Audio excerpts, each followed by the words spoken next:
আমি রান্না করব পালং শাকের তরকারি আর কি, পালং শাক দিয়ে। এই দেখেন পালং শাকের সবজিটা আমার রান্না হয়ে গেছে।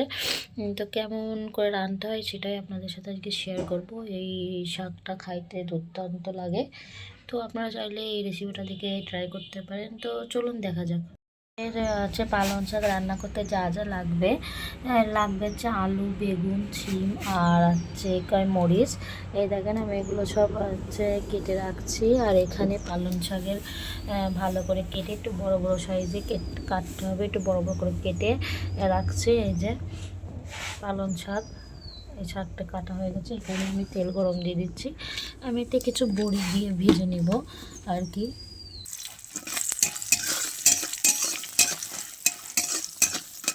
এখানে একটু বড়ি ভাঙা ভাঙা বড়ি নিয়েছি, কিছু ভাঙা বড়ি, কিছু আস্ত বড়ি ভালো করে লাল লাল করে ভেজে নেব।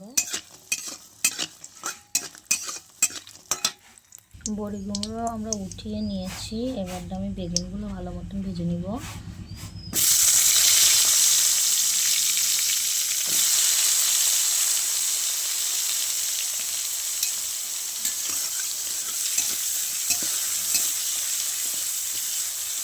লবণ আর একটু হলুদ দিব, দিয়ে এখানে লবণ আর হলুদ দিয়ে আমি ভালো করে লাল লাল করে ভেজে নিতে হবে। সব সবজিগুলো একটা করে ভেজে নেব, তাহলে খাইতে ভালো লাগবে। আর পালং শাক আমার খুব ফেভারিট, আর পালং শাকে প্রচুর পরিমাণে মানে পুষ্টিগুণ আছে, যে জন্য পালং শাক মানে খাওয়াটা উচিত সবার। আর তারপরেও পালং শাক যদি বেগুন দিয়ে বড়ি দিয়ে রান্না করা হয়, তাহলে এক থালা ভাত এমনিই চলে যাবে, অন্য কিছু লাগবে না। বেগুনটা আমার ভাজা হয়ে গেছে, এবার উঠিয়ে নেব।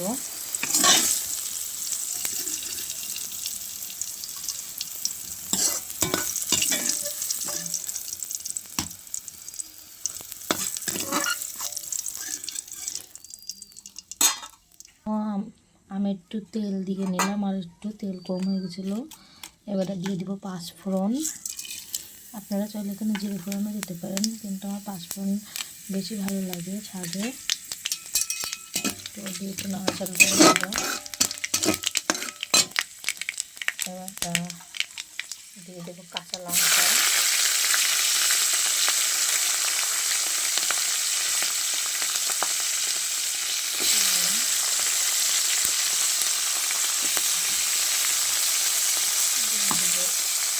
আলু,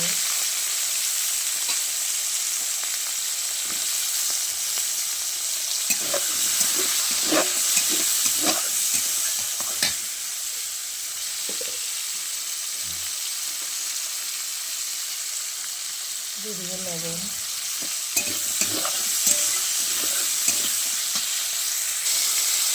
দিয়ে দিব হলুদ।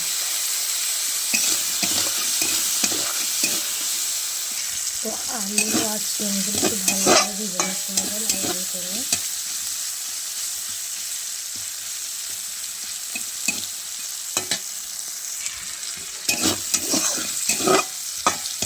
তো আমার আলু আর চিংড়িটা ভাজা হয়ে গেছে। এবার আমি ভিজিয়ে রাখা পালং শাকটা দিয়ে দেবো। একবারে সব দিব না, তাহলে ধরবে না। একটু দিয়ে নাড়াচাড়া করে আবার দিব।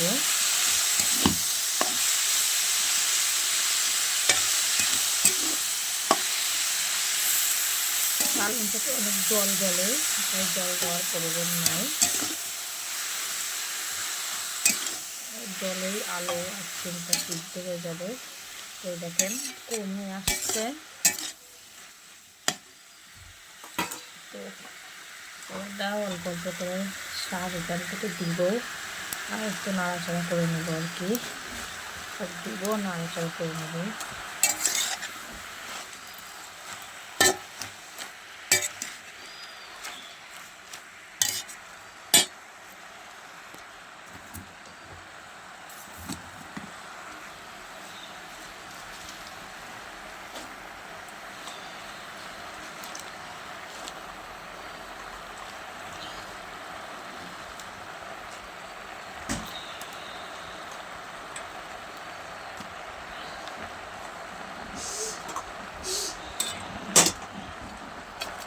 সব শাক দেওয়া কমপ্লিট হয়ে গেছে।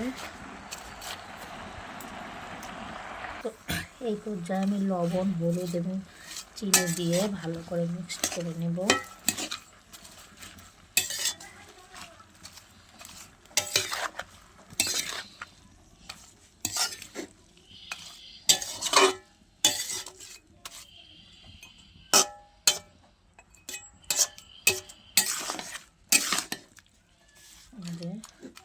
দেখুন কতটা জল গলেছে,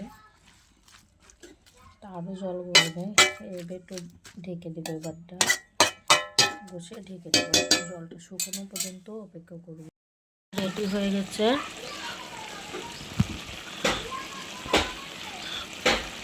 ধোঁয়ার কারণে আপনারা দেখতে পাচ্ছেন না।